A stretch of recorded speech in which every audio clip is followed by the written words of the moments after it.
Selamat datang di perkuliahan testing dan implementasi. Pada pertemuan kali ini kita sudah masuk ke pertemuan kelima dan sudah masuk ke topik pembahasan yang baru, yaitu perancangan test case untuk black box testing. Nah, untuk dua pertemuan sebelumnya kita sudah membahas beberapa teknik untuk melakukan perancangan test case khusus untuk white box testing. Sekarang kita lanjut ke black box testing. Nah, untuk black box testing ini sendiri, perancangan test case-nya akan membahas beberapa metode dan dibagi ke dalam 7 subtopik, di mana bisa dilihat di slide 2. Yang pertama ada definisi tentang test case untuk yang mengacunya ke black box testing. Kemudian kita bahas sedikit tentang konsep black box testing. Kemudian nanti kita masuk ke beberapa teknik yang bisa digunakan untuk merancang test case khusus untuk pengujian black box. Yaitu ada yang graph-based testing, ada equivalence partitioning, ada boundary value analysis, ada state transition testing, sama ada cause effect graphing. Nah, untuk materi tentang perancangan test case black box testing ini itu nanti akan dibagi ke 3 pertemuan, jadi pertemuan 5 yang berlangsung hari ini, nanti ada pertemuan 6 dan pertemuan ke-7. Nah, untuk pertemuan kelima ini yang dibahas adalah 3 poin yang di atas, yaitu bahas tentang definisinya, konsep black box testing, sama graph-based testing. Nah, untuk metode selanjutnya yang 4 itu akan dibagi ke 2 pertemuan berikutnya. Apa tujuan pembelajaran dari materi ini? Jadi secara umum ada 2 hal yang diharapkan, yaitu Anda bisa menjelaskan konsep pengujian black box testing yang seperti apa. Kemudian yang kedua, bisa merancang test case untuk melakukan pengujian black box nanti bisa menggunakan teknik-teknik yang tadi untuk menemukan test case yang mungkin untuk diuji pada pengujian black box. Jadi ada graph based, ada equivalence, ada boundary value analysis, ada state transition testing, dan ada cause effect graphing. Oke, kita lanjut ke konsep tentang black box testing. Jadi yang pertama, saya sudah singgung sedikit tentang black box testing ini di pertemuan-pertemuan sebelumnya. Jadi saya ulang saja sedikit. Jadi secara garis besar, cara melakukan pengujian itu kan kita bagi 2. Ada pengujian white box dan ada yang pengujian black box. Kalau pengujian white box, dia fokusnya ke menguji struktur dari sistem yang kita kembangkan. Nah, itu sudah kita bahas di 2 pertemuan sebelumnya. Nah, kalau black box testing ini yang seperti apa? Jadi, poin pertama bisa dilihat, karena struktur internal sistemnya sudah dicakup di white box testing, jadi black box testing ini bukan kemudian pengujian pada struktur internal sistem. Makanya untuk pengujian ini tidak diperlukan pengetahuan tentang bagaimana struktur internal dari sistem itu sendiri. Kemudian nama lain dari sistem ini, dari pengujian ini mungkin sudah dibahas sebelumnya. Jadi namanya adalah bisa juga disebut dengan behavioral testing. Jadi menguji tingkah laku sistem. Kemudian namanya bisa juga disebut specification based testing atau pengujian berdasarkan dari spesifikasi atau fungsi sistem. Ada juga yang menyebutnya sebagai input-output testing atau functional testing. Nah, dari nama lain dari pengujian ini, sebenarnya kita sudah punya gambaran bahwa pengujian ini dia akan menguji berdasarkan dari fungsi perangkat lunak yang dikembangkan atau spesifikasi dari sistem. Atau bisa dikatakan yang diuji adalah layanan yang harus disediakan oleh sistem kepada penggunanya. Jadi kita tidak berbicara lagi pengujian di struktur internalnya. Kemudian, nah bisa dilihat di sini poin 3, fokusnya di mana? Fokusnya adalah di kebutuhan fungsional perangkat lunak. Jadi pada saat kita melakukan perancangan sebuah perangkat lunak, itu kan di tahap awalnya adalah mendefinisikan kebutuhan fungsional dari sistem yang akan dikembangkan.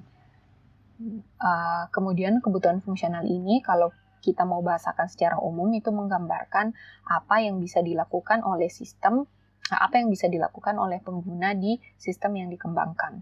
Nah, seperti itu. Jadi mengacunya ke fungsional tersebut atau fungsi-fungsi dari perangkat lunak atau fitur yang disediakan oleh perangkat lunak. Nah, sejauh mana fitur-fitur tersebut sudah berjalan sebagaimana mestinya, seperti itu. Kemudian yang keempat, pengujian dengan sekumpulan kondisi masukan. Sebenarnya ini sama dengan yang dilakukan di white box, jadi ada kondisi masukan tertentu yang akan digunakan sebagai variabel masukan untuk menguji fungsi yang akan diuji. Nah, jadi untuk memeriksa seluruh kebutuhan fungsional program, jadi sama juga memerlukan kondisi masukan untuk melakukan pengujian fungsional pada sistem. Kemudian yang perlu digarisbawahi di sini, di situ di poin 5, jadi black box testing ini bukan alternatif pengujian selain white box testing. Kalau dia menjadi alternatif pengujian, itu berarti bahwa kita cukup memilih salah satu pengujian ini. Jadi kalau sudah white box testing, itu bisa tidak melakukan black box testing. Atau misalnya cukup melakukan black box testing, tidak perlu melakukan white box testing.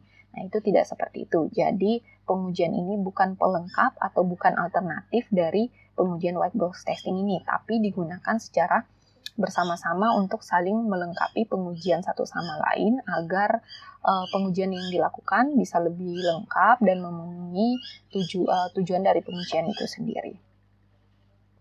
Oke. Nah, untuk black box testing, apa saja error yang ingin dicari? Jadi pada saat pengujian ini dilakukan, apa yang diharapkan oleh tim penguji perangkat lunak akan ditemukan seperti itu. Yang pertama adalah terkait dengan fungsi sistem. Yang dicari adalah apakah ada fungsi dari sistem, fungsional dari sistem yang tidak berjalan sebagaimana mestinya atau memang tidak dicakup di dalam sistem. Nah, seperti itu. Yang kedua adalah pengujian ini akan menemukan error pada interface atau antarmuka dari perangkat lunak yang dikembangkan. Yang ketiga adalah pengujian ini ingin mencari error pada pengaksesan terhadap basis data. Nah, ini umumnya kan aplikasi yang ada, khususnya aplikasi bisnis, itu melakukan penyimpanan datanya di database. Nah, ingin diambil pun datanya yang ditampilkan ke sistem itu melalui database. Nah, untuk black box testing ini, dia akan mencakup pencarian error atau memastikan bahwa akses ke database untuk beberapa keperluan di aplikasi itu tidak mengalami error. Kemudian yang keempat, error dari kinerja atau dari tingkah laku sistem. Nah, tingkah laku sistem ini ya terkait dengan bisa dikatakan misalnya contoh dari tingkah laku sistem pada aplikasi ada sebuah tombol, misalnya aplikasi untuk login, itu kan ada tombol untuk melakukan login. Nah, contoh tingkah laku dari login itu adalah pada saat diklik tombolnya, dia harus seperti apa. Misalnya, dia harus melakukan verifikasi kebenaran dari akun yang dimasukkan. Setelah itu, jika terverifikasi benar, maka dia akan masuk ke misalnya homepage-nya. Kalau misalnya dia salah, maka akan memunculkan pesan bahwa akun yang Anda masukkan tidak benar. Nah, itu yang dimaksud dengan tingkah laku. Jadi, black box testing ini akan menemukan error di tingkah laku seperti itu, atau behavior dari sistem yang ada. Apakah semua fitur atau misalnya tombol yang ada itu sudah merespon dengan cara yang benar, yang sesuai dispesifikasikan. Kemudian yang keempat adalah error dari inisialisasi dan terminasi. Jadi pada saat aplikasi misalnya diberikan inputan pada sistem, itu kan ada inputan awal. Nah, ini yang disebut dengan inisialisasi. Kemudian apabila proses dijalankan, itu kan prosesnya ada proses terminasinya atau proses pada saat proses kondisi di mana proses tersebut harus berhenti. Nah, ini harus ditemukan. Jadi proses awalnya seperti apa, berhentinya seperti apa, itu harus sesuai dengan kondisi yang sudah tentukan. Nah, ini black box testing ini mencakup pendeteksian atau pencarian error di sisi itu.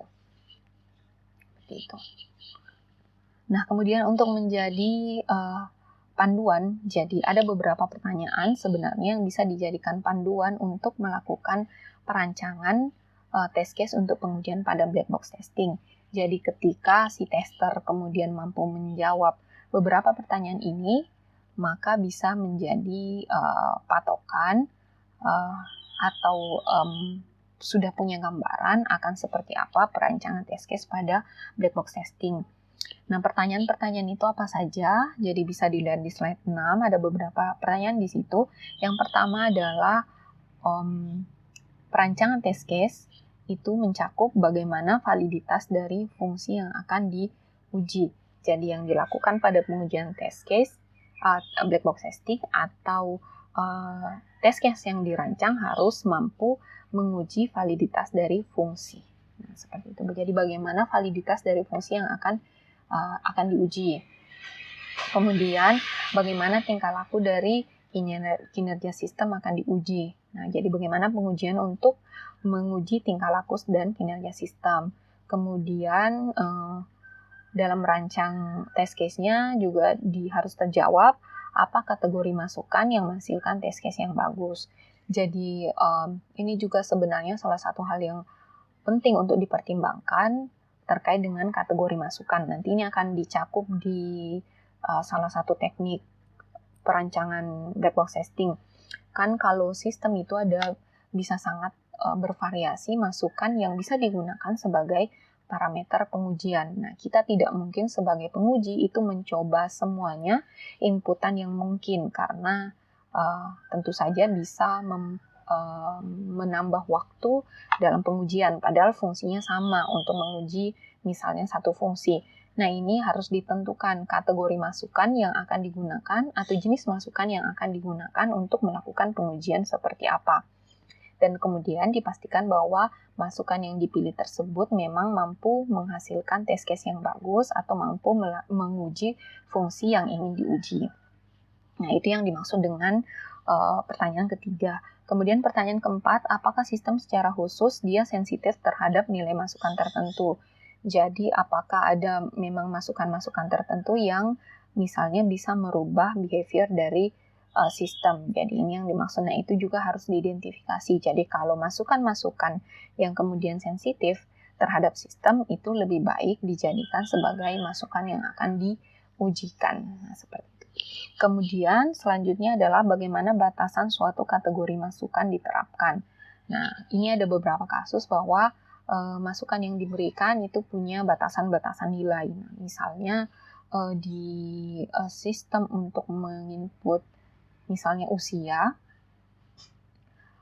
pada pendaftaran di universitas untuk menginputkan usia itu kan tentu saja ada batasan usia, batasan minimum atau batasan maksimum yang bisa diatur agar misalnya meminimalisir error seperti itu. Jadi di sini di pertanyaan ini harus sudah ditentukan batasan-batasan untuk kategori masukan tertentu itu seperti apa, kemudian dijadikan acuan untuk merancang test case yang akan dilakukan. Nah, ini jadi penentuan batasan nilai.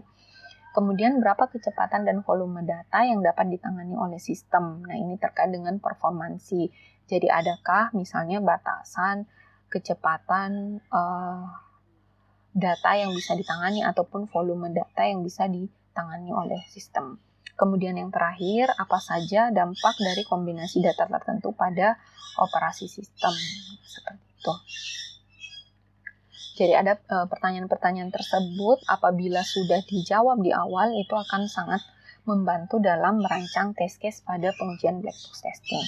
Nah, selanjutnya adalah pembahasan tentang kriteria test case yang bisa dijadikan acuan dalam merancang test case untuk teknik black box testing. Jadi kriteria yang baik untuk test case pada black box testing itu ada dua secara umum. Yang pertama adalah test case yang mampu mengurangi jumlah test case. Nah, ini Maksudnya adalah mungkin ini sudah ada beberapa contohnya di pertemuan sebelumnya, bahwa akan lebih baik kalau misalnya punya satu test case yang mungkin bisa menghasilkan atau bisa menguji sebenarnya dua test case yang berbeda atau lebih dari satu test case yang berbeda. Nah, seperti itu. Jadi test case yang mampu mengurangi jumlah test case, nah ini yang dimaksud, itu adalah masuk ke kriteria test case yang baik. Kemudian yang kedua adalah test case yang dapat memberikan informasi ada tidaknya jenis error tertentu, bukan hanya error terkait dengan test case yang diujikan. Jadi apabila kita merancang test case, akan lebih bagus kalau informasi errornya itu berdasarkan dari kategori error tertentu. Jadi tidak hanya terkait dengan misalnya data yang dideskripsikan di test case tersebut. Nah, ini untuk kriteria dua test case ini sebenarnya intinya adalah kriteria test case yang bagus adalah yang kemudian mampu menguji fungsi secara umum, jadi mengurangi jumlah test case yang harus diujikan. Nah, seperti itu. Nah, yang kemudian nanti untuk mencapai kriteria test case inilah kita akan menggunakan beberapa teknik untuk merancang test case yang tadi ada beberapa. Kemudian pengujian black box testing ini atau perancangan test case untuk black box testing itu sangat berpengaruh, sangat didukung oleh yang namanya dekomposisi kebutuhan sistem. Nah, ini terkait dengan karena kebutuhan sistem itu bisa menjadi acuan fungsional sistem, di mana fungsional sistem inilah yang diujikan di pengujian black box. Nah, apa fungsi dari dekomposisi kebutuhan ini? Jadi, dekomposisi kebutuhan adalah melihat spesifikasi kebutuhan dari sistem. Nah, yang pertama adalah dia mengatasi kesulitan untuk memutuskan test case yang akan digunakan. Jadi, untuk menguji satu fungsi dari sistem, itu kalau misalnya tidak ada panduan, ada banyak sekali kemungkinan yang mungkin yang terjadi. Jadi, contohnya saja, pernah ada contoh yang saya berikan untuk menguji fungsi login, jadi satu fungsi sederhana untuk login itu bisa banyak test case yang mungkin dihasilkan untuk menguji fungsi login tersebut. Nah, kemudian untuk memastikan bahwa untuk misalnya tidak bingung test case apa yang harus kemudian dimasukkan untuk pengujian, nah itu bisa dilihat dari spesifikasi kebutuhan sistem. Misalnya selain login, di sebuah aplikasi harus ada misalnya proses pendaftaran, di spesifikasi kebutuhannya maka ada panduan bahwa kita perlu untuk merancang test case untuk melakukan validasi untuk fungsional pendaftaran misalnya. Kemudian bisa saja ada fungsi untuk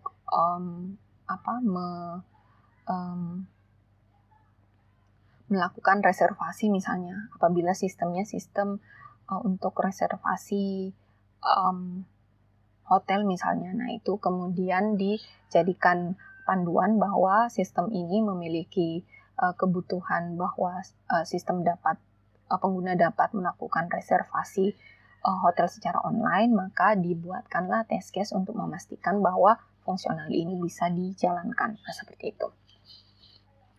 Kemudian proses ini dimulai dari melakukan spesifikasi kebutuhan atau melihat spesifikasi kebutuhan dari sistem. Nah, ini sudah saya jelaskan tadi. Kemudian melibatkan pengguna akhir dalam perancangan test case. Jadi untuk black box testing ini ada dua cara yang bisa sangat membantu untuk melakukan perancangan test case-nya. Yang pertama adalah melibatkan pengguna akhir dalam perancangan test case, karena pengguna akhir tentu saja dia mengetahui kebutuhan dia terhadap sistem itu seperti apa, jadi layanan apa yang diinginkan di sistem seperti apa. Nah, ini pengguna akhir dilibatkan kalau memang di sistem yang akan diuji itu tidak ada dokumen spesifikasi yang tersedia. Tetapi kalau misalnya sistem yang dikembangkan atau sistem yang akan diuji dia punya dokumen spesifikasi yang lengkap, di mana di dokumen tersebut ada rincian tentang fungsional sistem atau kebutuhan non-fungsional sistem, maka bisa saja perancangan test case mengacu ke dokumen tersebut. Nah, dokumen ini di perkuliahan rekayasa perangkat lunak itu sebenarnya sudah dibahas, di mana dokumen spesifikasi ini dihasilkan di tahap pengembangan perangkat lunak, yaitu analisis kebutuhan sistem. Seperti itu.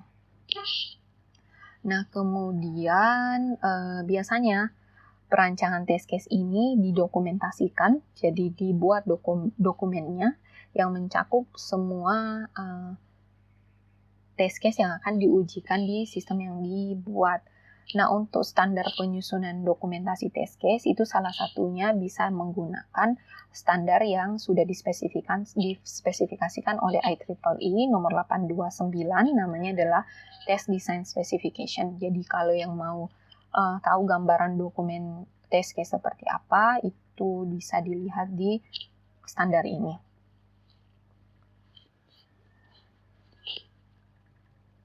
Nah, kemudian untuk teknik perancangan test case tadi sudah dijabarkan di awal. Jadi kita akan membahas 5 teknik. Yang pertama adalah graph-based testing, ada equivalence value analysis, ada boundary value analysis, ada state transitions testing, sama ada cause effect graphing. Jadi semua kelima teknik perancangan test case ini dia akan mencakup perancangan test case yang berbeda, jadi area penerapannya juga berbeda. Nah, ini untuk kemudian teknik-teknik ini bisa digunakan untuk bisa menjawab tadi beberapa pertanyaan tentang menyusun test case yang baik atau menghasilkan karakteristik test case yang baik. Oke, pertama kita akan membahas metode yang disebut dengan graph-based testing. Nah, ini masih pengujian yang berdasarkan graph. Kalau di white box testing itu kita ketemu dengan yang namanya basis path testing, di mana basis path testing juga menggunakan graph sebagai alat bantu dalam merancang test case yang dibuat. Tapi dia kalau di white box testing lebih mengarah ke membuat flow graph berdasarkan dari struktur kode program yang dibuat. Nah, bagaimana dengan metode graph-based testing ini yang digunakan untuk merancang test case di black box? Jadi, apa yang dijadikan sebagai node-nodenya? Yang pertama adalah, kita lihat di sini penjelasannya di poin pertama, apa saja yang dilakukan untuk melakukan pengujian graph-based testing. Jadi, langkah-langkahnya bisa dilihat di slide 11. Yang pertama adalah diidentifikasi objek-objek dan keterkaitan antar objek tersebut. Jadi kalau graph itu kan pasti punya dua atribut atau dua bagian. Yang pertama pasti ada node dan kemudian ada sisi atau edge. Nah, itu garis yang menghubungkan antar node. Nah, untuk graph-based testing ini yang jadi node adalah objek-objek yang dimaksud di sini, kemudian keterkaitan antara objek itu yang akan menjadi sisinya atau edge-nya. Kemudian nodenya ini nanti akan ditentukan. Nah, tadi jadi node adalah objek yang diidentifikasi, kemudian keterkaitannya akan menjadi edge-nya. Kemudian nanti tiap node itu ada bobot nodenya atau dikatakan bahwa tiap node nanti akan memiliki nama berdasarkan dari objek-objek dari fungsional yang akan diujikan. Kemudian selanjutnya menentukan hubungan dan bobot hubungan atau edges-nya di sini. Jadi nanti ditentukan node mana atau objek mana yang saling terkait, kemudian akan diberikan nama. Keterkaitannya itu seperti apa. Nah, seperti itu. Kemudian ini diberikan nama, kalau punya bobot, edge-nya diberikan juga bobot, misalnya mungkin keterkaitan antara nodenya itu berdasarkan misalnya waktu pemrosesan, maka diberikan bobotnya berupa waktu pemrosesan yang diinginkan. Kemudian objek-objek dan keterkaitannya direpresentasikan dalam bentuk graf. Nah, ini tidak usah saya jabarkan lagi, jadi mirip dengan flow graph. Nanti node-node yang sudah diidentifikasi, kemudian edges atau sisi yang sudah diidentifikasi nanti digambarkan dalam bentuk graf. Nah, setelah itu yang terakhir setelah grafnya terbentuk, itu akan dilakukan perancangan test case dengan mengacu pada graf yang dihasilkan. Kemudian test case-nya itu berdasarkan apa? Itu berdasarkan dari hubungan antar objek. Jadi perancangan test case-nya akan didasarkan pada untuk memverifikasi kebenaran hubungan antara objek tersebut. Nah, seperti itu. Jadi jumlah test case yang dihasilkan bisa ditentukan dari berapa jumlah hubungan atau edge yang terbentuk di sisi dari graf yang dihasilkan. Nah, seperti itu. Nah, supaya lebih jelas langkah-langkah dari pembuatan atau perancangan test case berdasarkan graph based testing ini, kita lihat contohnya di sini. Jadi misalnya akan diuji fungsional dari sebuah word processing, aplikasi word processing. Di sini saya ambil contoh saja, misalnya menguji salah satu fungsi di aplikasi LibreOffice, yaitu fungsinya adalah membuat dokumen teks yang baru. Nah, kalau kita lihat interface-nya, dia akan seperti ini. Jadi cara untuk melakukan pembuatan dokumen teks yang baru yaitu dengan menekan menu file, kemudian ada pilihan new, kemudian dipilih teks dokumen. Nanti hasil dari fungsi ini, jadi fitur ini, nah itu adalah satu, ada tetap terbuka jendela dokumen yang awal. Jadi kan kita buat dokumen barunya dengan di sini file dengan nama Untitled 2. Nah, ketika selesai membuat teks dokumen, itu kemudian terbentuk satu jendela baru lagi, yaitu jendela untuk dokumen yang baru dengan nama Untitled 3. Nah, misalnya fungsional ini yang akan diujikan dengan menggunakan teknik graph. Ini. Oke. Nah, ini bisa dilihat bahwa yang diuji adalah fungsional dari sistemnya. Jadi kita tidak melihat lagi struktur di dalam sistem. Nah, dari sini kita tentukan objek-objek apa saja yang terlibat di dalam proses pembuatan proses pembuatan dokumen yang baru di word processing. Nah, kalau kita lihat, yang pertama adalah objeknya adalah memilih menu new file. Oke. Kemudian objek yang kedua adalah jendela dokumennya di sini. Kemudian yang ketiga adalah dokumen teksnya itu sendiri. Jadi dokumen teksnya ya berarti kalau kita mengacu ke interface ini adalah ya layar yang bisa diinputkan teks ini. Sini. Nah, untuk proses yang tadi diidentifikasi bahwa ada 3 objek yang ada di sana.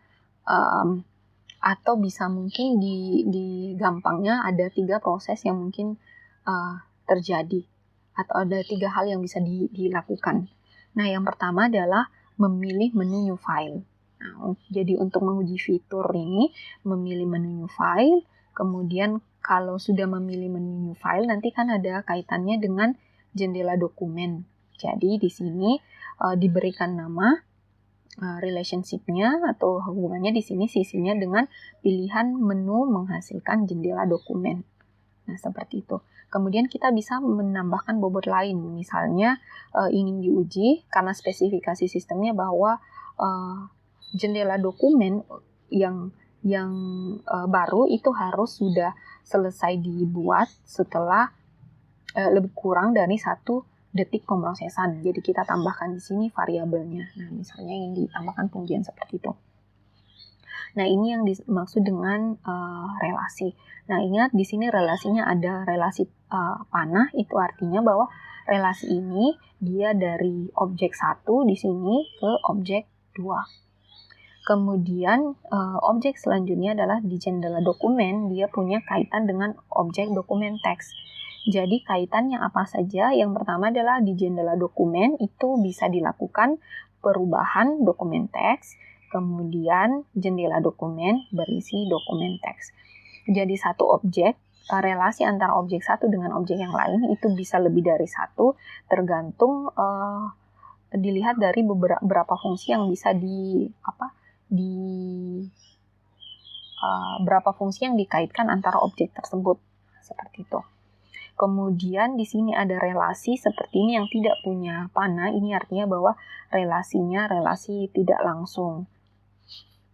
Bisa diberikan nama seperti ini. Jadi kalau memilih menu file itu prosesnya adalah akan ditampilkan sebagai dokumen teks. Seperti ini. Tapi prosesnya akan melewati langkah seperti ini. Nah, kemudian untuk satu objek seperti ini, itu bisa dituliskan atributnya kalau memang ada.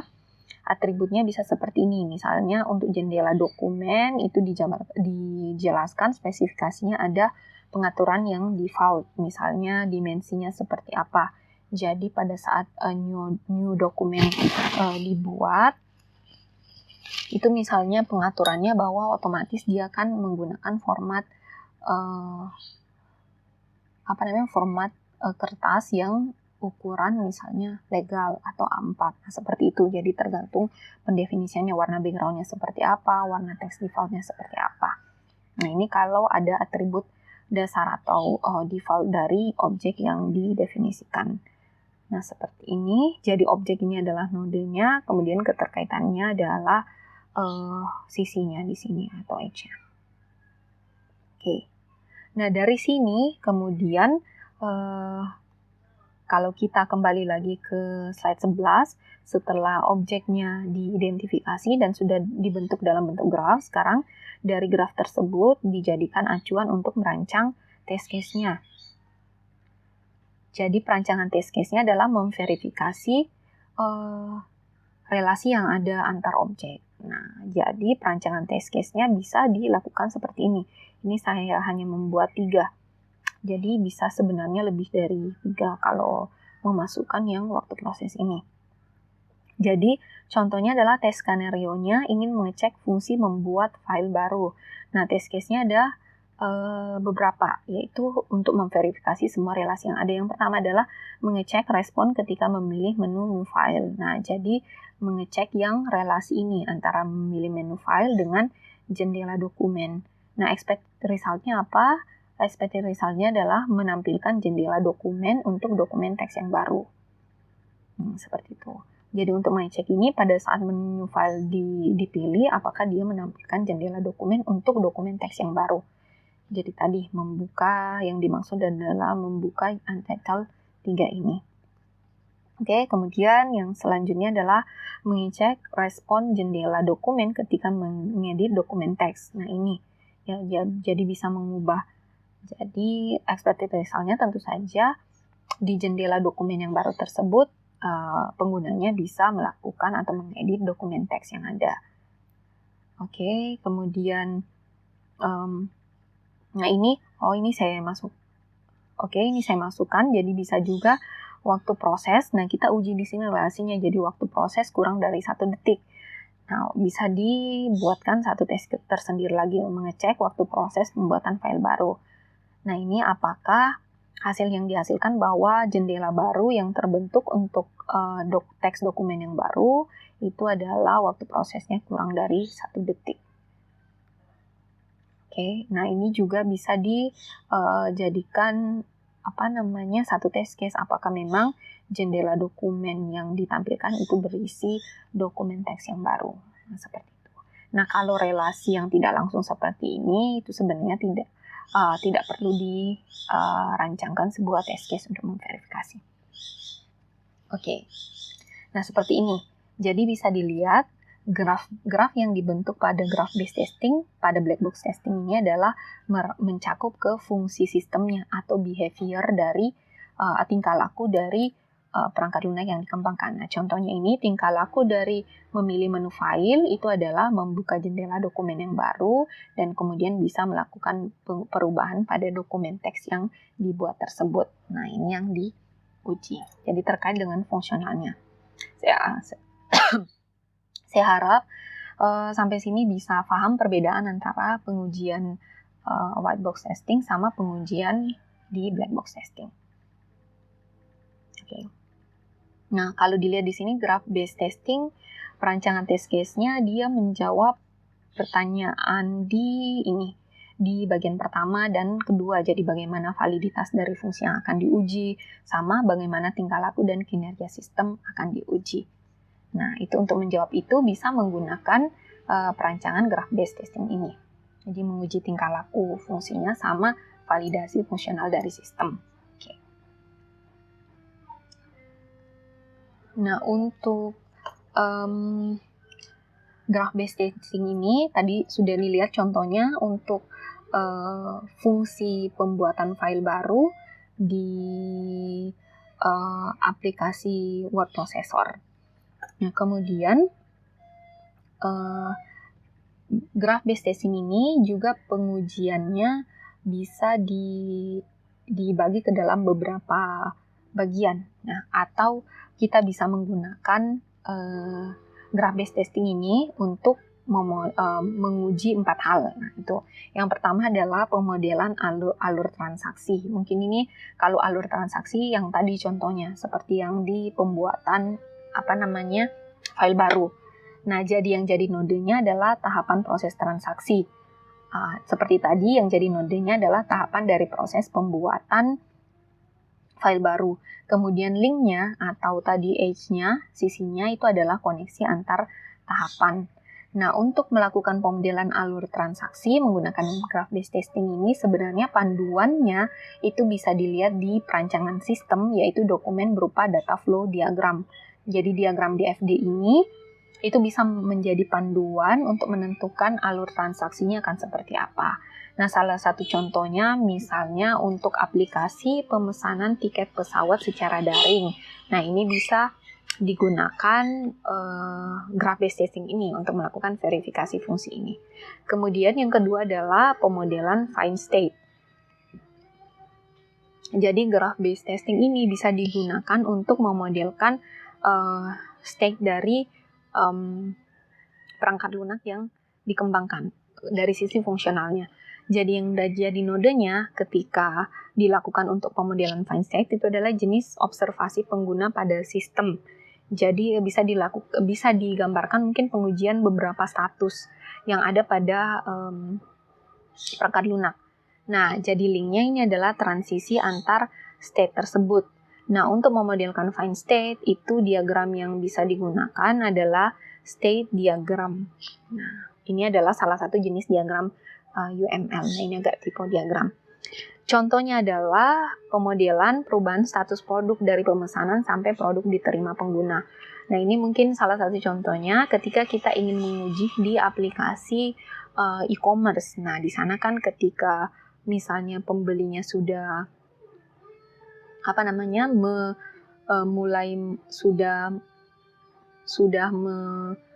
menekan tombol misalnya pembayaran sudah dilakukan, maka itu kan ada beberapa tahapan sampai kemudian produk tersebut sampai diterima oleh pengguna. Itu ada beberapa status dari produk yang dipesan. Nah, ini kemudian status-status tersebut misalnya dari belum konfirmasi pembayaran pembayaran belum terkonfirmasi, kemudian pembayaran terkonfirmasi, kemudian produknya sudah dikemas, produknya dikirim, kemudian di status produk dikirim itu sudah sampai di mana, sampai kemudian diterima oleh pengguna, atau misalnya mungkin status prosesnya tidak bisa status barangnya tidak bisa dikirim karena beberapa hal, misalnya barangnya telah habis dan seterusnya, itu kan status-status dari produk di aplikasi pemesanan. Nah, status-status inilah yang kemudian menjadi node kalau kita mau mengujinya dengan menggunakan graph based testing.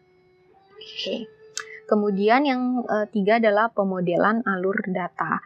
Jadi bisa juga digunakan untuk memodelkan alur data yang ada. Nah, yang jadi nodenya adalah objek data, kemudian linknya adalah perubahan objek data yang digunakan. Nah, contohnya mungkin ada pada penghitungan pajak pelayanan restoran atau rumah makan. Nah, ini biasanya kalau kita melakukan transaksi pembayaran misalnya pada saat makan di restoran atau rumah makan, itu kan ada kemudian pajak pelayanannya yaitu 10% dari pembayaran yang dilakukan. Nah, kalau ini ada di sistem yang ingin diuji, maka pemodelannya bisa dilakukan dengan pemodelan alur data, pengujiannya bisa digunakan dengan graph-based testing. Jadi, yang jadi nodenya adalah data ini, pajak pelayanan, dan kemudian pembayaran. Jadi dari pembayaran, kemudian nanti ada node seperti ini. Jadi ada TP, kemudian dia akan menghasilkan PP. Nah, tinggal relationship-nya tinggal dikalikan. Bobotnya adalah 10% dikali dengan TP. Nah, seperti ini. Nah, ini baru kemudian bisa diuji apakah benar-benar PP-nya dihitung sesuai dengan aturan alur datanya. Kemudian bisa juga pemodelan waktu atau timing. Nah, ini tadi ada contohnya juga di pembuatan file yang baru, dokumen yang baru pada word processor. Jadi nodenya adalah objek programnya, kemudian linknya adalah koneksi antar objek, tetapi ada tambahan berupa bobot link, yang mana bobot linknya akan berisi lama proses tersebut harus dieksekusi, atau biasanya lama minimumnya proses tersebut dieksekusi. Oke, di sini selanjutnya saya kasih mungkin sedikit contoh tentang pemodelan alur transaksi. Tadi dikatakan bahwa salah satu panduan yang bisa digunakan untuk menggambarkan graf dari fungsional dari sistem yang akan dikembangkan bisa menggunakan panduan diagram DFD kalau tersedia.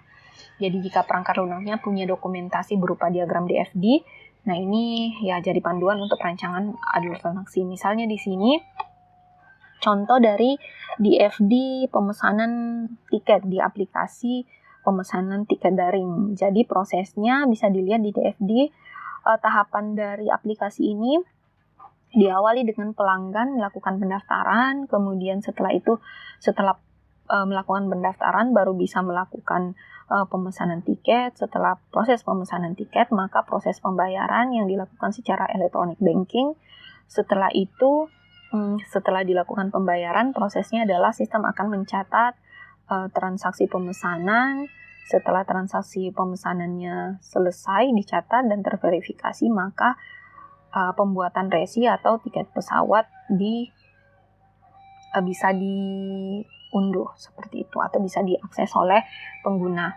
Nah, DFD ini bisa kemudian menjadi panduan untuk merancang graf yang dibutuhkan untuk merancang test case. Nah, contohnya seperti ini. Jadi kita jadikan panduan alur dari DFD. Jadi semakin memudahkan testernya untuk menggambarkan graf yang dibuat. Yang pertama adalah tentu saja tadi kalau kita lihat proses untuk pemesanan atau booking tiket pesawat dimulai dari pendaftaran. Kemudian ada proses login. Nah, walaupun di sini tidak ada proses login, tapi kita sebagai tester pasti punya bayangan kalau ada pendaftaran, jadi perlu login ke sistem. Setelah itu melakukan pemesanan tiket. Setelah itu prosesnya adalah proses pembayaran. Setelah itu prosesnya pencatatan transaksi. Kemudian selesai itu baru proses ada resi atau kwitansi pembayaran beserta dengan tiket pesawat atau tiket pesawatnya. Nah, setelah itu dari alur dari DFD tadi kita bisa lihat bagaimana alur fungsi ini terjadi atau fungsi pemesanan tiket ini terjadi. Jadi mulai dari pendaftaran, kita beri nama relasinya jadi pendaftaran, akan menghasilkan akun untuk login. Setelah login akan menampilkan halaman pemesanan tiket. Kemudian setelah pemesanan tiket akan melakukan pembayaran. Kemudian proses pembayaran dia akan menyimpan catatan transaksi. Nah, misalnya di sini kita pakai pembatasan waktu, jadi proses antara konfirmasi pembayaran itu minimal 10 menit setelah proses pembayaran dilakukan. Setelah itu dari proses pencatatan transaksi ada 2 proses yang mungkin, yaitu proses mendownload tiket pesawat, atau proses lainnya adalah sistem akan mengirimkan email tiket pesawat melalui email. Nah, seperti itu. Nah, di sini kita punya relasi tidak langsung seperti ini. Jadi pemesanan tiket akan menghasilkan tiket pesawat seperti itu. Nah, dari graph based testing ini kita bisa membuat beberapa test case terkait dengan skenario mengecek fungsi pembelian tiket pada aplikasi booking tiket pesawat online. Yang pertama adalah mengecek respon setelah login. Nah, jadi test case yang pertama adalah di alur ini. Nah, ini bisa juga. Nah, saya tidak masukkan. Jadi ditambahkan juga, bisa ditambahkan test case untuk ini. Jadi ini saya hanya berupa contohnya. Yang pertama adalah menampilkan halaman pemesanan tiket. Jadi responnya setelah login itu harusnya menampilkan halaman pemesanan tiket. Atau misalnya mungkin bisa ditambahkan di sini setelah login tidak terverifikasi maka menampilkan pesan error. Nah, itu bisa ditambahkan. Kemudian mengecek respon setelah book penerbangan. Nah, di sini setelah tiketnya di booking seperti apa responnya. Jadi seharusnya dia akan menampilkan halaman untuk informasi terkait dengan pembayarannya. Kemudian di sini menyimpan mengecek respon setelah pembayaran oleh pelanggan. Nah, expected result-nya adalah menampilkan status pembayaran terverifikasi. Bisa juga ditambahkan satu test case untuk memastikan bahwa memang setelah pembayaran itu dipastikan bahwa catatan transaksi itu dilakukan kurang lebih atau paling lama 10 menit. Kemudian di sini mengecek respon setelah pembayaran terverifikasi tiket, di sini tiket bisa diunduh dan tiket dikirim ke email. Jadi inilah yang akan digunakan oleh penguji sistemnya untuk melakukan pengujian khusus untuk fungsi pembelian tiket. Jadi sudah ada panduan untuk menguji fungsi pembelian tiket apa saja yang harus diuji di sistemnya. Atau bisa juga, nah kalau proses perancangan sistemnya tidak menggunakan DFD, bisa juga menjadikan sequence diagram untuk lebih memudahkan dalam perancangan test case menggunakan graph based testing. Nah, kalau ini sebenarnya untuk mengidentifikasi. Jadi di sini contohnya sequence diagram untuk booking hotel di aplikasi Traveloka. Misalnya ini saya ambil sumbernya di sini, bisa dilihat. Jadi yang menjadi objeknya ini bisa dilihat dari yang atas ini. Nah, misalnya dari home, daftar transportasi, jadwal booking, rincian order, metode pembayaran, informasi order, ini bisa dijadikan misalnya objek-objek yang ada di graph based testing. Kemudian alurnya ya bisa dilihat dari pertukaran data di sini di sequence diagramnya. Jadi lebih mudah lagi dengan menggunakan sequence diagram. Jadi kelihatan alurnya bagaimana interaksi antara objek yang ada untuk proses booking hotel ini. Oke. Nah, kemudian untuk lebih gampangnya lagi, yang salah satu bisa digunakan acuan yaitu use case diagram. Kalau use case diagram ini bisa dijadikan acuan berapa misalnya skenario yang harus dibentuk. Nah, kalau ini misalnya di sini kan satu skenario untuk mengecek fungsi pembelian tiket.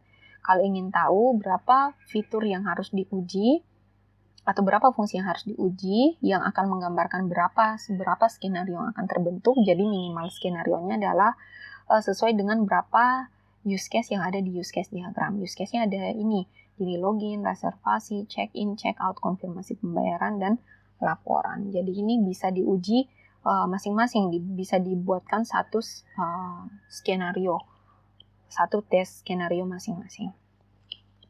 Seperti itu. Nah, selanjutnya adalah tadi ada yang dikatakan dengan pemodelan fine state. Nah, contohnya seperti ini. Jadi, state untuk state chart. Jadi, ini state chart untuk verifikasi PIN. Verifikasi PIN, misalnya pembayaran menggunakan kartu, baik itu kartu kredit atau kartu debit yang terhubung ke sistemnya. Itu kan prosesnya adalah kartunya akan di-swipe, akan digesek, kemudian akan muncul di sistem pesan bahwa menunggu untuk dimasukkan PIN. Kemudian ada dua status yang mungkin, PIN-nya dimasukkan. Ini PIN-nya dimasukkan, kemudian dilakukan verifikasi. Verifikasinya bisa terautentikasi atau PIN-nya ditolak. Nah, ini state-state yang mungkin untuk proses ini. Jadi yang dijadikan objek adalah state-state ini. Jadi card-nya swipe, kemudian PIN-nya menunggu inputan PIN, kemudian PIN-nya terverifikasi dan PIN-nya tolak. Nah, ini status untuk verifikasi. Jadi yang jadi state-nya adalah status-status ini.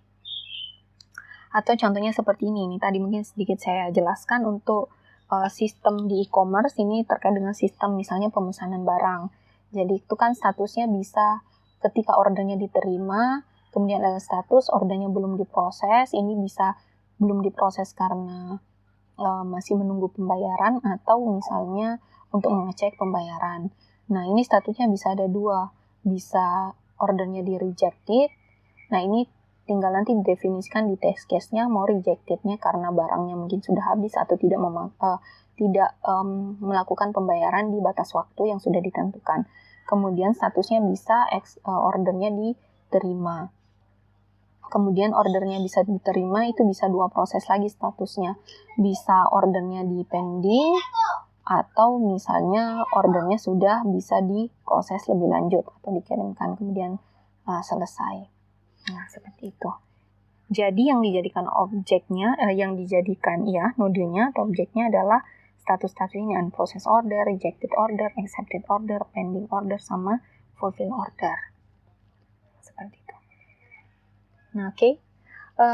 Itu tadi pembahasan terkait dengan metode graph base untuk menentukan test case atau merancang test case di black box testing, di mana graph based testing ini lebih menekankan ke perancangan test case untuk memverifikasi fitur-fitur yang ada dan kemudian menjawab pertanyaan yang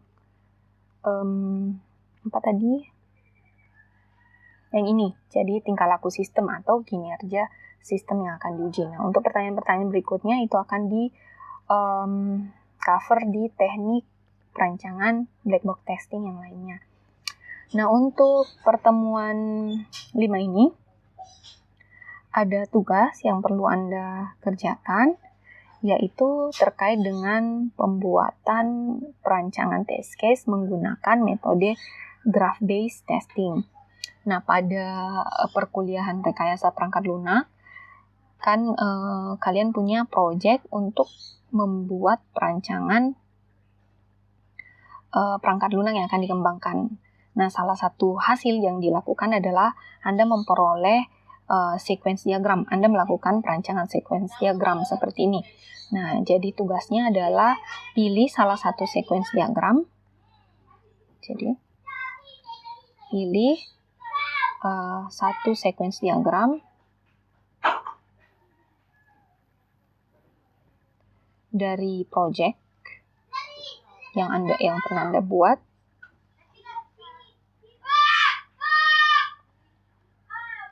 Oke, setelah itu gunakan sequence diagram tersebut sebagai panduan untuk merancang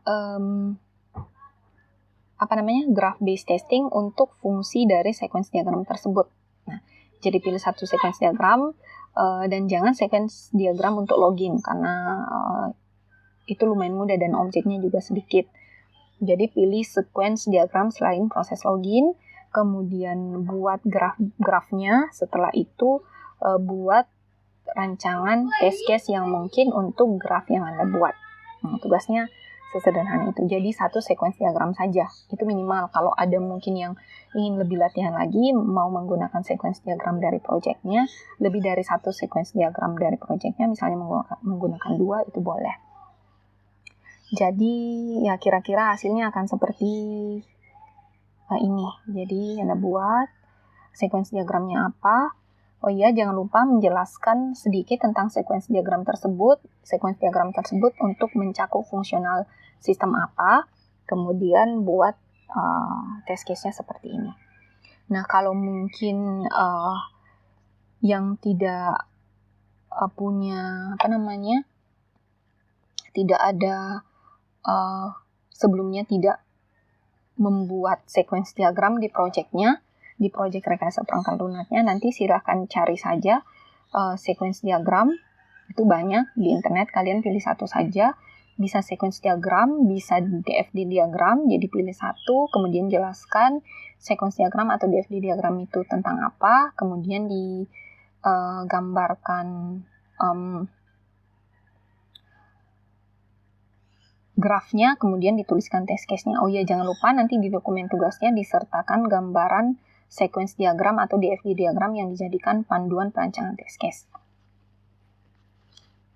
Nah, kalau misalnya ada yang kurang jelas dari pembahasan pertemuan kali ini atau kurang jelas dari tugas yang dikerjakan untuk pertemuan ini, silakan ditanyakan nanti di Google Classroom-nya. Saya akhiri pertemuan ke-5 hari ini. Terima kasih.